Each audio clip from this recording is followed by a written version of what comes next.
Hello everybody, my name is Daniel Chabert and I'm the CEO and founder of Purple Fire, a full stack conversion rate optimization agency. Today we're going to do another SaaS teardown. We're going to look at Intercom, look at their clients, look at how they're onboarding new customers, their ads, and how they are acquiring more. And we're going to go through how we can potentially improve their website. So in this teardown, it's very important to understand what is the criteria we're looking at here, what our motivation for looking at this.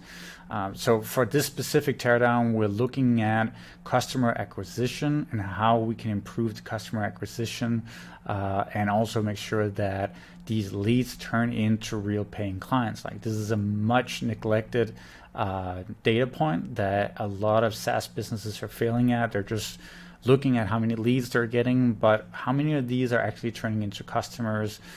This is being neglected, and we're going to look at that today as well. So for Intercom, the first thing we're going to be looking at is where they're getting their traffic from, because this is really important when you're looking through their website. Are they B2B, are they B2C, and so on.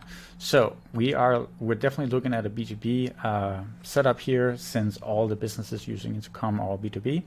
But let's look at their traffic. So for traffic, we can go to a website like SimilarWeb and we can analyze where the traffic is coming from. So I already entered up everything here, and we can see that Intercom, I mean, is a massive business. They're getting about 5 million visitors a month. It's pretty accurate. We can go up in here and see. So it is a massive website, and they're growing fast as well. But one of the reasons why they're also seeing so many visits is because a lot of their existing clients need to go back on the website in order to log in and use their interface.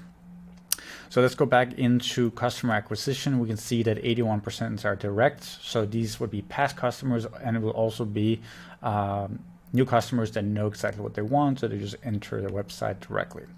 But also a lot of it's coming from search. There's a bit of social media and mail as well. Now, it may not look like a lot, but we're talking, hundreds of thousands of visitors from paid traffic as well. And we can also see here that about 10% of the organic to paid is pretty substantial as well. So lots of ads being run here as well. And I wanted to kind of dive in first here before we kind of go into the website and look at the CTA journey, because we need to understand what people are coming to their website as well. So what we can see here is when we look over their traffic and their ads, they're spending a significant amount of money on specific keywords that might actually be very important for their product. So not just brand terms like Intercom, but actually bidding on drip campaign, chatbot, talking to bot, all these kind of keywords that would make sense for a company doing live chat, messaging, all these kind of things. It's also really interesting noting that they have set up landing pages for a lot of these keywords they're targeting. And we want to look at these because a lot of the cold acquisition is definitely through these landing pages and through these keywords. They're bidding on 1,500 keywords, so it's substantial. So let's dig into some of these keywords, because this would be the first part of a click-through journey for a customer, potential customer. Let's see what they're doing here. So first of all, let's look at the help desk. Since one of their services is that their product can become a help desk. So we go in here. It's a really nice looking landing page. You can view demo apparently. So if we're looking at this from a CRO perspective, like how we would go in and analyze this, we would obviously have all the data if they were our client. So we would go in and look at their analytics. We would go in and set up heat maps. We would set up surveys, everything, so we could get the data. But here we're blind, so we can only look at it as a teardown, right? So clearly the number one thing they want us to do is view a demo, right? We have to think about the client here. This client came in or potential client came in because they are searching for a help desk. And here they're showing a demo of a help desk. So that makes sense, and that's a good starting point. So I'm just going to click on this to see what happens. And I'm met with a wall right here. So, okay, I cannot watch the demo. I have to fill out a ton of information in order for me to get access. Now, straight off the bat, they are losing a lot of potential customers here. And they might say, well, okay, but we only want, qualified leads and so on. But the fact is, a lot of leads would be qualified and interested in showing the demo, or they want to see it, but they just can't because they have to fill all this out. Now, to add even further, I don't think this form is really user-friendly, and I think it's too much information to ask for somebody who is that high up in the funnel and just looking for a help desk and they want to see potential options. So if we go into the mindset of the customer at this point, they are not sure what they want to pick. They're not sure what product they want to use. And at that step, they are not very married to your product. They are not super interested in what you have to offer them. So if you give them a wall, they are going to bounce, going to go straight back into Google, and they're going to pick on the next choice where it is a way to view the product before committing too much. So the obvious mistake right here is that you want to let them see the demo either free, just watch it straight up, or just an email, and that's it. And I know you're going to lose some leads based on this, but the fact is you're losing even more customers because no one is actually going to fill this out without knowing exactly what they want, right? So if we fill this out, that's all fine. But realistically, I don't want to fill all this out. And, I can put in a phone number, but it's optional. And then you can fill in, company size, and then you can go to watch demo. What happens now if I say, I don't want to fill all this out, but I'm going to browse Intercom, see if there's other useful information on the website. Well, I can click anywhere, right? But nothing happens. So this is really, really bad user experience. They're forcing me to fill this form out to watch the demo. Yeah, sure, a few more people will probably fill out the demo due to this, but most of them are going to bounce back into Google and look for someone else to buy their product, or a help desk in this case.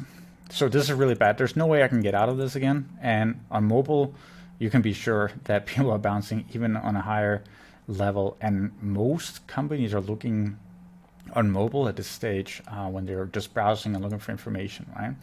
So the only way I can actually go back is by refreshing the page. Actually, no, that didn't even help. So I'm locked in here. So I can only really go back if I delete some of the URL and go back into the website again. But if we go back into that website, we can also see there's nothing else I can do on this page. Like, I can read a bit more information, but the only action I can take almost, or you can chat with them if you go down further enough. No one's going to see that, by the way.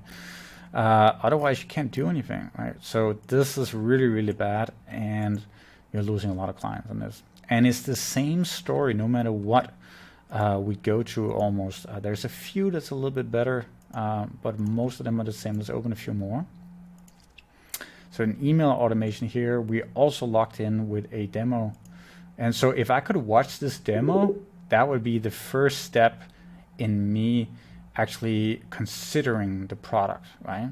And you can see there's some of this demo is actually showing over here. I wish I could see a better explanation. I could see more stuff before I commit to my information. So Intercom is making a massive mistake here, and the same with this one. It's the same locked in by demo. A see in action is actually really cool. This is something I think where they really did a great job. You click on that, it opens up the actual software that you are going to use on your own website. This is really cool.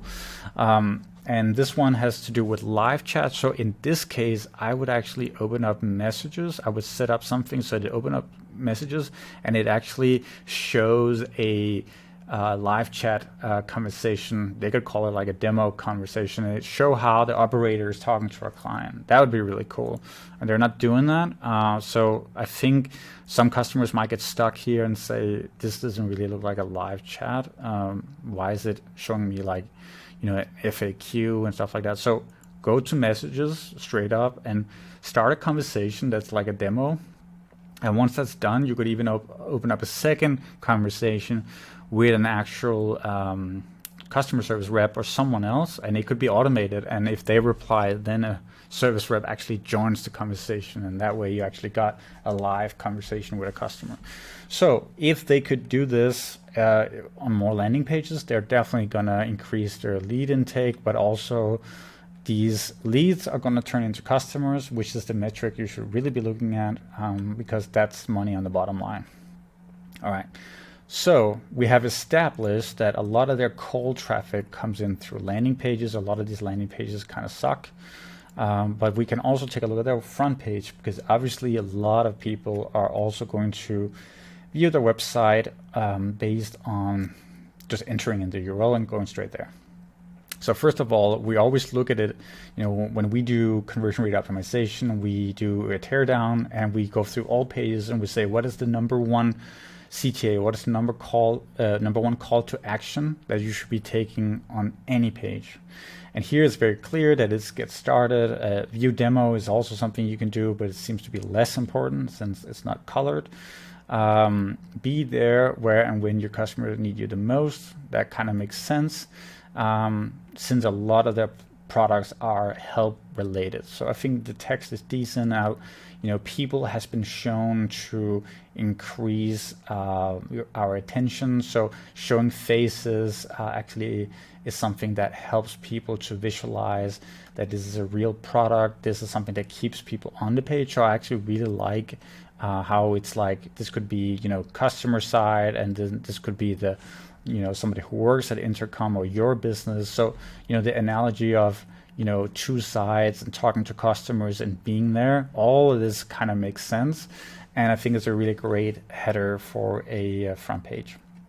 So if we scroll down a little bit, now there's a lot of text coming on here, and this can be confusing to customers. Customers don't like to read anymore, and so it's getting a little bit blurry, I would say. And second of all, see how it's blue here and it's blue here, blue here, blue here. This makes everything else kind of blur into the background. As soon as I go down here, now Get Started suddenly just fades in with the background. I'm not really drawn towards this button right here. I'm definitely not drawn towards the demo because I can barely see it. So this is a huge mistake, since their brand color seems to be black, white, and blue. Then the call to action buttons needs to stand out more than this, right? So here it's just messy, it's blurry. I don't know that I can click on these buttons right here to see that you can have support teams, you can have marketing teams using it. So this is definitely not good user experience, and I would consider doing a split test where I would use another color for Get Started. I would also split test the view demo, actually trying to see if we can get more people to view the demo as well. So other colors for these two buttons and other colors for these two buttons. And also I would use other colors for this because it seems to be important that you can see how the product applies to different types of teams. But at the moment, I don't think most clients are ever going to click on this. And then second of all, this is not sliding. So if you want more people to see it, you could have it slide, but triggered when they have scrolled down and it seems like they're reading this. Then after a few seconds, you can have it slide over to the next one. And that kind of shows the user, whoa, okay, it actually moves and I can see it. These things people tend to ignore, so this is definitely not good enough. Then there's the trusted by 25,000 plus businesses. This is great. You could also do a split test and moving this up under here, just because it's that trust factor, and logos are definitely not messing up and making things kind of blurry and so on. So logos just helps with the trust and actually gives more attention to these buttons, because it seems like you don't need to scroll down to see more. You just need to know we're trusted, and that's it. So I would experiment putting it up here.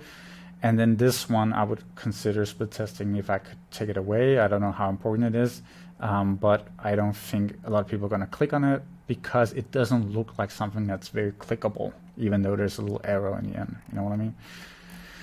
So let's consider what's down here. So we got some customer stories, which is good, but I don't think they're very inviting. I don't think I would click on these and read them because I cannot easily digest what it is they do for the customers. So I would like to have more of a story on the front page and not having to click read story to actually understand it. Something with a outcome for each client, like a clear takeaway of what they did.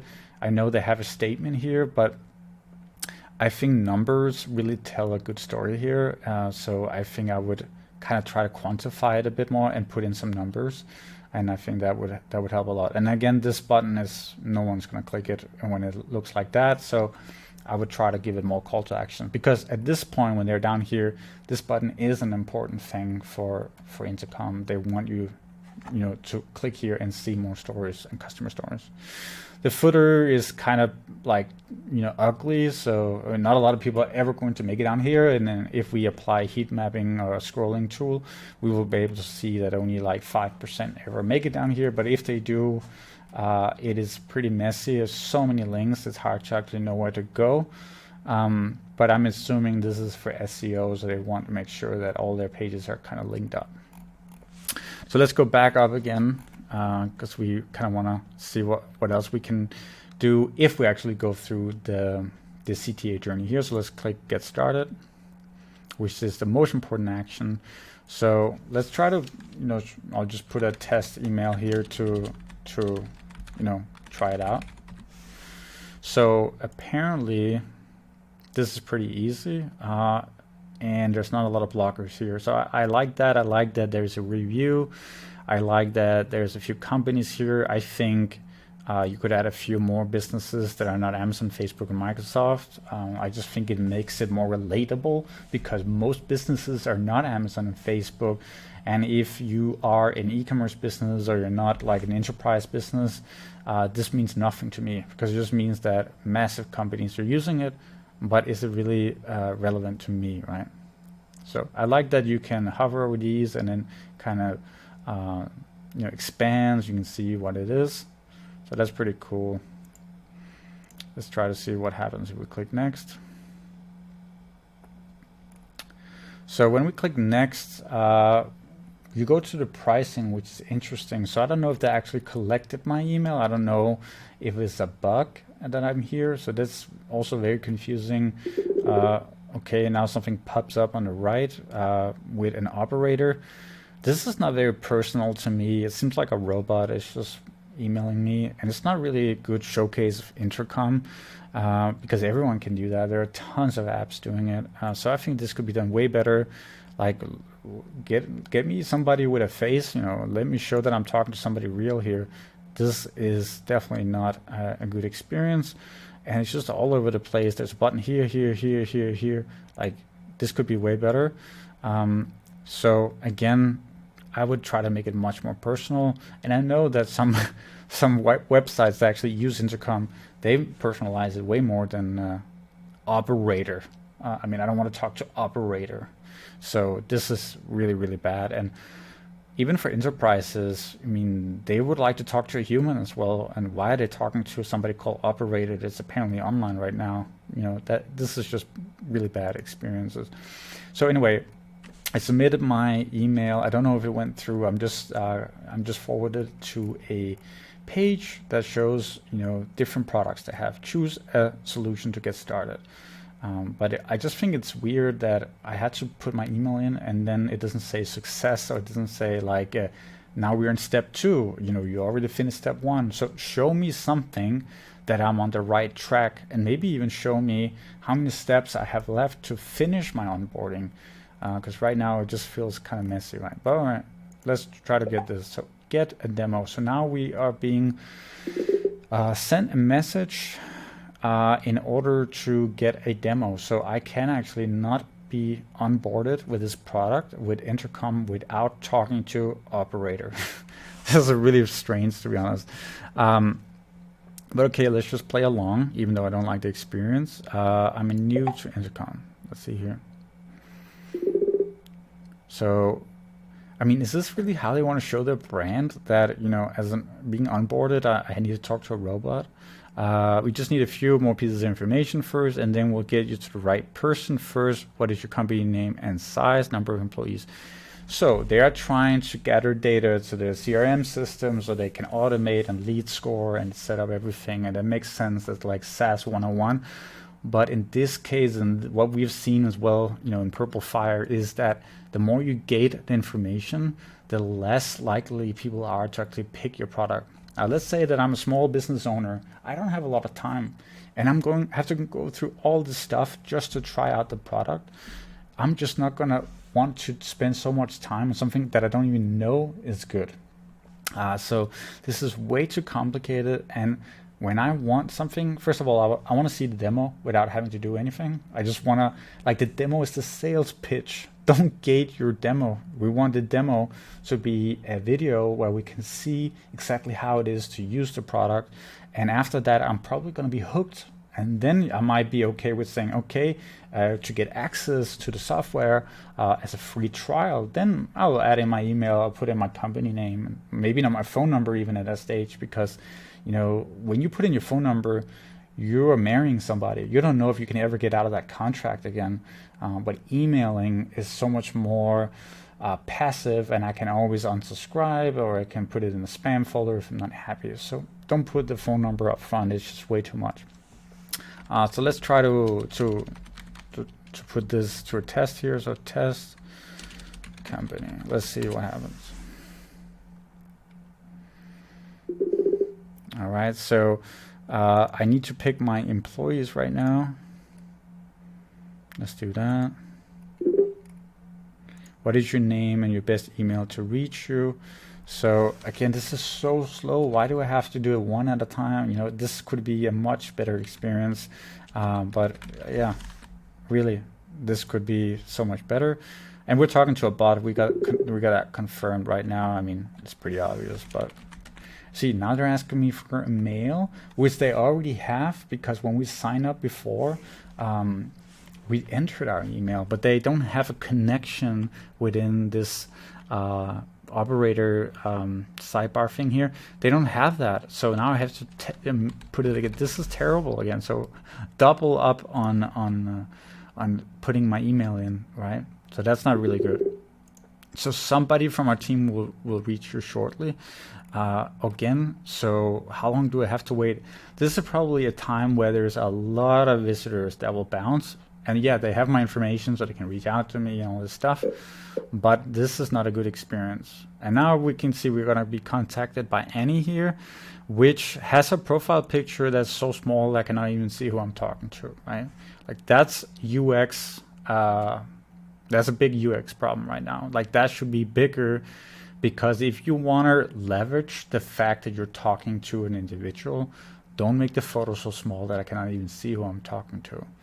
And so she asked me a very broad question: what brings you to Intercom today? And they are looking to engage and build rapport with me, but that's fine. But the fact is, this should have been an experience that I should have been talking to Annie from the get-go and not a robot. So that's problematic. And still it's gated. Still I can't go in and actually try the platform. So, this is actually a problem. And I think their leads could be way, way, way higher if they fix this and allow me to get access to the software.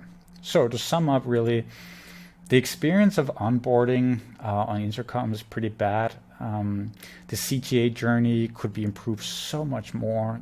Better colors. I could be testing a lot of things right here. And we cannot really get access to the product without having to talk to a robot and then someone. And I'm not looking to talk with somebody. I'm looking to get access to see if this is good or not. So a lot of room for improvement. But anyway, it's a massive company and they have their reasons, but there's a lot to be improved. And at Purple Fire would definitely be going deep to fix this and be setting up experiments, A/B split testing, surveys, looking at the data, looking at everything. And honestly, one thing to remember, guys, leads are an important factor for a SaaS, but how many of those leads turn into customers? That metric is more important than most people know. And we look at that metric because that is the bottom line. That is money that comes into the company. And so we would rather have 50% less leads, but 20% higher revenue from the lead to customer ratio. And that is something that I think a lot of companies are being blinded by. They just think about the leads at the top. So anyway, I hope this is useful. I'll be doing a lot more SaaS teardowns. Please subscribe to the channel, like the video, and let me know in the comments below if you found this useful.